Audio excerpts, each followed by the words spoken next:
మీరు ఏ కోరికతోనైనా చెయ్యవచ్చు. ఆయన పరబ్రహ్మస్వరూపుడై అనుగ్రహించేస్తాడు. ఎందుకంటే అలా యోగమునందు నిలబడగలిగిన ప్రజ్ఞాశాలి కనుక. శ్రీరామాయణంలో ఒక చమత్కారం ఉంది. దాని పేరే రామాయణము. రాముడితో మిగిలిన వ్యక్తులందరూ నడుస్తారు. అసలు రాముడు కనిపించని కాండ ఉండదు సుందరకాండ వినా. సుందరకాండలో రాముడు కనపడకపోయినా రామ కథ ఒకటికి 10 మార్లు చెప్పబడుతుంది. అటువంటి రామచంద్రమూర్తి వలన ఉపకారము కాని ప్రత్యుపకారము కాని పొందనివాడు రామాయణమునందు లేడు. ఆయనకి ఉపకారం చేసిన వాళ్ళందరికీ ప్రత్యుపకారం చేశారు. ఒకవేళ ఉపకారం చేయకపోయినా ఉపకారం చేశారు. కానీ ఆయన ఉపకారాన్ని పొంది కూడా ప్రత్యుపకారం నేను చెయ్యలేను అని చెప్పింది ఎవరితో అంటే ఒక్క హనుమతోని చెప్పారు. రామాయణ పరిసమాప్తి సమయంలో హనుమని దగ్గరికి పిలిచి గట్టిగా కౌగిలించుకుని ఒక మాట అన్నారు. మదంగే జీర్ణతాం యాతు యత్తయోపకృతం కపేహి నరహ ప్రత్యుపకారాణం అపత్సాయ అతిపత్రతాం అన్నారు. హనుమా, నువ్వు చేసిన ఉపకారము నా శరీరమునందు జీర్ణమైపోవుగాక. ఎందుకని? నువ్వు నాకు చేసిన ఉపకారానికి నీకు ప్రత్యుపకారం చెయ్యడం ఇక సాధ్యం కాదు. నేను కష్టంలో ఉంటే నువ్వు నా భార్య యొక్క జాడ కనిపెట్టావు. ఇప్పుడు నీకు ప్రత్యుపకారం చేయాలంటే నీకు అటువంటి కష్టం కలగాలి. కోరచ్చా నేను? అందుకని నేను కోరను. నీకు అటువంటి ఆపద రాదు. కాబట్టి నీకు నేను ప్రత్యుపకారం చెయ్యలేను. నీవు చేసిన ఉపకారము నా శరీరమునందు జీర్ణమైపోవుగాక అని కౌగలించుకున్నారు. హనుమ ఒక్కరు తప్ప రామాయణం మొత్తం మీద ఈ స్థితిని పొందిన వారు వేరొకరు లేరు. అందుకే రామచంద్రమూర్తి అవతార పరిసమాప్తి సమయంలో ఆయనతో అందరూ వచ్చేస్తానని వెనక వెళ్ళిపోతున్నప్పుడు హనుమని కూడా అడిగారు. హనుమ, నువ్వు వస్తావా అని అడిగారు. రామచంద్ర ప్రభో, మీరొకటి, మీ కథ ఒకటి, మీ నామం ఒకటి కాదు. ఎక్కడ ఏమి తెలిసినా తెలియకపోయినా రామనామము రామనామము రమ్యమైనది రామనామము అంటే అక్కడ పెడతాను. రామ కథ చెప్తే పెడతా, రామాయణం చెప్తే పెడతా. ఇప్పుడు రాముడు అన్నాడు, మక్కథా ప్రచరిష్యంతి యావల్లోకే హరీశ్వర తావద్రమస్య సుప్రీతో మద్వాక్యమనుపాలయం. రామశాసనం హనుమకి. ఎక్కడ రామనామం చెప్పినా, ఎక్కడ రామ కథ చెప్పినా, ఎక్కడ రామాయణం చెప్పినా హనుమా నువ్వు అక్కడికి వెళ్ళి కూర్చుని వింటూ ఉండు. హనుమ సభలోకి వచ్చారు అంటే సభలో ఉన్న వాళ్ళందరికీ మంగళమే. నన్ను నమ్మండి, చచ్చిపోయేవాడు కూడా బతుకుతాడు. హనుమ దర్శనం అంత గొప్పది. ఆయన దర్శనం చేస్తే చాలు. నిన్నను మీతో చెప్పా, సంధ్యాకాల దర్శనంతో సమానం. ఉపద్రవాలు కూడా తొలగిపోతాయి. అంత శక్తివంతం హనుమద్ దర్శనం అంటే. అటువంటి హనుమ సభలోకి ప్రవేశిస్తారు. ప్రవేశించి అనుగ్రహిస్తారు. ఎందుకని అంటే పైన రామశాసనం ఉంది. ఇదే మహానుభావుడు తులసీదాస్ గారి జీవితంలో జరిగింది. తులసీదాస్ గారు ప్రతిరోజు గంగానదిలో స్నానం చేసి చెంబుతో కాసిన నీళ్లు తీసుకొచ్చి రావి చెట్టు మొదట్లో పోసి రావి చెట్టు కింద కూర్చుని తపస్సు చేస్తుండేవారు. ఆ రావి చెట్టు మొదట్లో గంగ నీళ్లు పోస్తుంటే గంగాజలం తగిలిందో ఏమో ఒక బ్రహ్మరాక్షసుడు పైనుంచి కిందకి దిగాడు. బ్రహ్మరాక్షసుడంటే ఎవరు అనుకుంటారేమో, వేదం చదువుకుని కూడా దొంగతనాలు లాంటివి చేసి బ్రతికిన వాళ్ళు బ్రహ్మరాక్షసులు అవుతారు. పతంజలి చరిత్రలో చెప్తారు. కాబట్టి అటువంటి బ్రహ్మరాక్షసుడు క్రిందికి దిగి అన్నాడు, నువ్వు నాకు మహోపకారం చేశావు. ఎప్పటి నుంచో ఈ చెట్టు మీద పడున్నాను. నువ్వు గంగాజలాన్ని తెచ్చి ఈ చెట్టు మొదట్లో పోసినప్పుడు గంగాజల స్పర్శ చేత నా పాపం శమించింది. నేను సాధారణ రూపాన్ని పొందాను. నీకు నేను ప్రత్యుపకారం చెయ్యాలనుకుంటున్నాను. నీవు రామదర్శనం కోసం పరితపిస్తున్నావు. నీకు రామదర్శనం కావాలి అంటే చేయించగలిగిన వారు హనుమ ఒక్కరే. హనుమ రోజు వస్తుంటారు. ఎక్కడికొస్తారో తెలుసా? ఎక్కడెక్కడ రామనామం జరుగుతుందో, ఎక్కడెక్కడ రామనామం ప్రస్తావనకు వస్తుందో, ఎక్కడెక్కడ రామ కథ చెప్పబడుతుందో అక్కడ ఉంటారు. కాశీలో హనుమాన్ ఘాట్లో ఒక వ్యక్తి రోజు రామాయణం చెప్తున్నాడు. అక్కడికి వచ్చి కూర్చుంటారు. ఎలా గుర్తుపడతావో తెలుసా? అందరికన్నా ముందు సభలోకి వస్తారు. అందరికన్నా ఆఖరణ కళ్ళ నీళ్ల పెట్టుకుని ఒక్కడు తలదించుకుని నడిచి వెళ్ళిపోతూ ఉంటాడు. నువ్వు గుర్తుపట్టి వెంట వెళ్ళు అన్నారు. అప్పుడు ఆ రూపంలో వెళ్ళారు.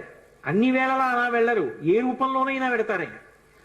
కాబట్టి తులసీదాస్ గారు హనుమాన్ ఘాట్కి వెళ్ళి కూర్చున్నారు. అందరికన్నా ముందు ఒక వ్యక్తి వచ్చాడు రామాయణం వినడానికి. అందరూ వెళ్ళిపోయిన తర్వాత తల ఉంచుకుని కన్నులమ్మట నీరు కారుతుండగా వెడుతున్నాడు. తులసీదాస్ గారు ఆయన వెంటపడ్డారు. ఆ వ్యక్తి కనిపెట్టాడు, ఎవరో నన్ను వెంబడిస్తున్నారని. ఆయన హనుమ, ఆ ముందు వెడుతున్నవారు. వెనక్కి తిరిగి గద్దించారు, ఎందుకు నా వెంట వస్తున్నావు, ఆగక్కడ. కాదు, నాకు రామదర్శనం కావాలి, నీ వల్లే జరగాలి. వెళ్ళి కాళ్ళ మీద పడ్డారు. కాళ్ళ మీద పడితే ఆయన ఒక స్థలాన్ని చెప్పారు, అక్కడ కూర్చుని నువ్వు జపం చెయ్యి, తపస్సు చెయ్యి, నీకు రామదర్శనం అవుతుందన్నారు. తులసీదాస్ గారు కూర్చుని తపస్సు చేస్తున్నారు. తపస్సు చేస్తుంటే రామలక్ష్మణులు ఇద్దరూ రాజకుమారుల రూపంలో గుర్రాల మీద వచ్చారు. వచ్చి గుర్రాలు దిగి అరుగు మీద సేద తీరారు. ఎవరో రాజకుమారులని తులసీదాస్ గారు ఊరుకున్నారు. వాళ్ళిద్దరూ గుర్రం ఎక్కి వెళ్ళిపోయారు. హనుమ వచ్చారు, రామలక్ష్మణులు వచ్చారు, గుర్తుపట్టావా అన్నారు. ఎప్పుడు వచ్చారు అన్నారు. అయ్యో, ఇద్దరు రాజకుమారుల వేషంలో వచ్చారయా, నువ్వు గుర్తుపట్టలేదు, వెళ్ళిపోయారు అన్నారు. ఎంతో బాధపడ్డారు. మళ్ళీ సాధన చెయ్యి అన్నారు. మళ్ళీ సాధన మొదలుపెట్టారు. మళ్ళీ సాధన మొదలు పెడితే కొన్నాళ్ళు అయిపోయిన తర్వాత చిన్న పిల్లవాడి రూపంలో రాముడు వచ్చాడు. గంధం తీస్తున్నారు తులసీదాస్ గారు రామచంద్రమూర్తికి అనులేపనం చేయడానికి. చిన్న పిల్లవాడి రూపంలో వచ్చి, తాతా తాతా నాకు గంధం ఇస్తావా అని అడిగాడు. ఇది రాముడి కోసం రా, పో అన్నారు తులసీదాస్ గారు. మళ్ళీ పొమ్మంటున్నాడు రా రాముడు వస్తే అని హనుమ వెంటనే పంజరంలో చిలక రూపంలో వచ్చి పాట పాడారు. రాముడు బాలుడి రూపంలో వచ్చి తులసీదాస్ గారిని గంధం అడుగుతున్నాడు, గుర్తించలేని తులసీదాసు వెళ్ళిపోమ్మంటున్నాడు అని. అది విన్నటువంటి తులసీదాస్ గారు వెంటనే పిల్లవాడి కాళ్ళు పట్టుకుని పిల్లవాడి కాళ్ళ మీద పడ్డారు. పడగానే రామచంద్రమూర్తిగా దర్శనమిచ్చారు. దర్శనమిచ్చి, తులసీదాస్, నా పేరు మీద నువ్వు రామాయణాన్ని, దక్షిణ దేశంలో వాల్మీకి రామాయణం, దక్షిణ దేశం ఎక్కడైనా వాల్మీకి రామాయణం, కానీ నువ్వు ఇప్పుడు రామచరితమానస్ అన్న పేరు మీద రామాయణాన్ని రచించు. ఉత్తర భారతదేశంలో రామచరితమానస్కి ఎంత గౌరవం అంటే, మీరు ఆలయాల్లోకి వెళ్ళండి, వ్యాసపీఠాలు పెట్టి దాని మీద రామచరితమానస్ పెడతారు. గుళ్ళోకి వెళ్ళిన వాళ్ళు కనీసం ఒక్క శ్లోకమైన అందులోంచి చదువుకుని చక్కగా ఓ పువ్వు ఏదో పెట్టి నమస్కారం పెట్టొస్తారు. రామచరితమానస్కి అంత గొప్ప. విచిత్రం ఏంటంటే హనుమాన్ చాలీసా, రామచరితమానస్ రెండు తులసీదాస్ గారి శరీరంతో ఉండగానే ప్రఖ్యాతి వహించేసాయి. అటువంటి తులసీదాస్ గారు ఎప్పుడూ రామనామం చెప్తుండేవారు. ఒకప్పుడు తులసీదాస్ గారు గంగ ఒడ్డున నిలబడి ఉన్నారు. ఒక ఆవిడ గబగబా వచ్చి ఆయన కాళ్ళ మీద పడి నమస్కారం చేసింది. ఎప్పుడూ అలవాటు మీద తులసీదాస్ గారు దీర్ఘసుమంగళీభవ అన్నారు.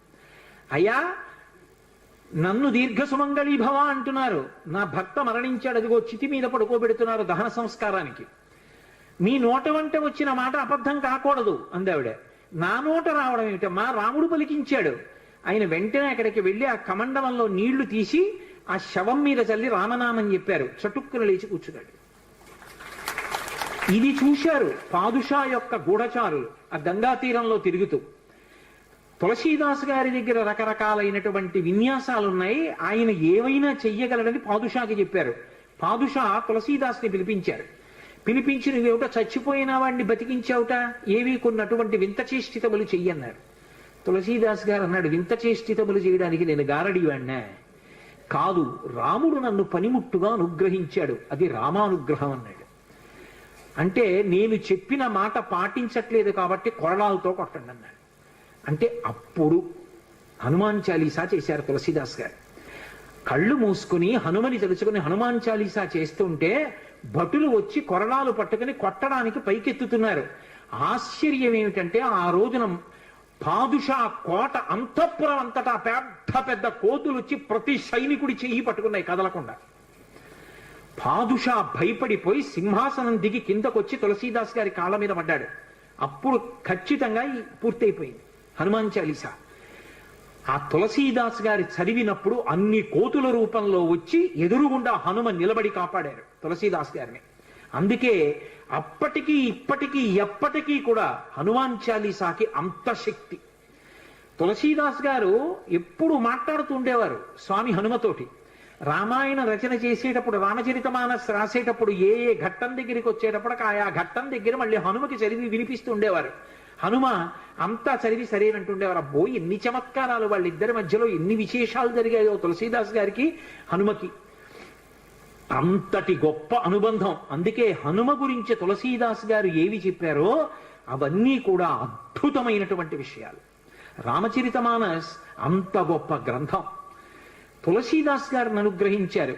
మహానుభావుడు స్వామి హనుమ అనేకమైనటువంటి అవతారాల్లో ఈ లోకంలో వచ్చి ఎందరినో అనుగ్రహించారు. వారు వచ్చినటువంటి అవతారములు ఎన్నో ఉన్నాయి.